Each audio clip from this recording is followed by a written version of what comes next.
রফিকুল আলম মজনু বাংলাদেশ জাতীয়তাবাদী দল বিএনপির এক নিবেদিত প্রাণ কর্মী, যিনি রাজনীতি শুরু করেছিলেন জনগণের অধিকারের প্রশ্নে, মানুষের মুখে হাসি ফোটানোর অঙ্গীকার নিয়ে। ছাগলনাইয়া, ফুলগাজী ও পরশুরাম ফেনীর এই তিনটি উপজেলা নিয়ে গঠিত ফেনী ১ আসন। এই ৩ উপজেলার প্রতিটি গ্রাম, প্রতিটি জনপদে রয়েছে মজনু ভাইয়ের পদচারণা। মানুষের সাথে হৃদয়ের বন্ধন। কৃষক, শ্রমিক, তরুণ কিংবা নারী সবাই তার রাজনৈতিক দর্শনের অংশ। তার কাছে রাজনীতি মানেই উন্নয়ন, মানুষের পাশে দাঁড়ানো আর অন্যায়ের বিরুদ্ধে কথা বলা। ২০১৮ সালের জাতীয় নির্বাচনে ফেনী ১ আসনে ধানের শীষের প্রার্থী হিসেবে তিনি নেতৃত্ব দিয়েছিলেন দলের লড়াইয়ে। খালেদা জিয়ার অনুপস্থিতিতে দলের পতাকা তুলে রেখেছিলেন দৃঢ়ভাবে। তখন তিনি শুধু একজন প্রার্থী ছিলেন না, ছিলেন ফেনীর আশা, ফেনীর কণ্ঠস্বর। রাজনীতির ময়দান কখনোই তার জন্য সহজ ছিল না। বারবার রাজনৈতিক প্রতিহিংসার শিকার হয়েছেন রফিকুল আলম মজনু।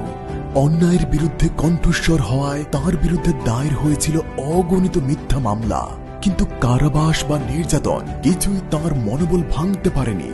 প্রতিটি দিনের বন্দিত্ব তাকে আরো দৃঢ় করেছে, আরো অনুপ্রাণিত করেছে মানুষের জন্য লড়তে।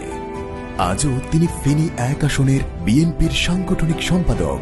ছাগলনাইয়া থেকে পরশুরাম, ফুলগাজী পর্যন্ত প্রতিটি ইউনিয়নে প্রতিটি মানুষের পাশে দাঁড়িয়ে কাজ করে যাচ্ছেন। তার প্রতিটি কর্মযজ্ঞের কেন্দ্রে রয়েছে মানুষের কল্যাণ।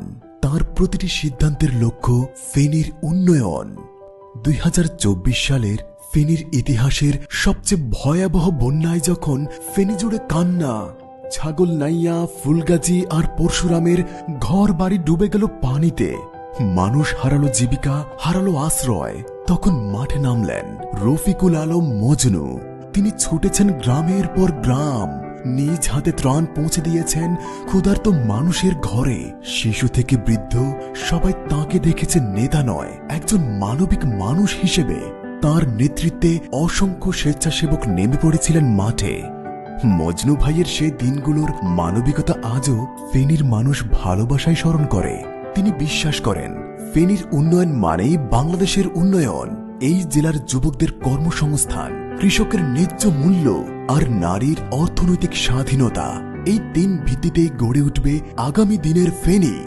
খালেদা জিয়া যেমন গণতন্ত্রের প্রতীক, তেমনি রফিকুল আলম মজনু ফেনীর মানুষের সংগ্রামের প্রতীক। ইতিহাস সবসময় সাহসীদের কথা বলে।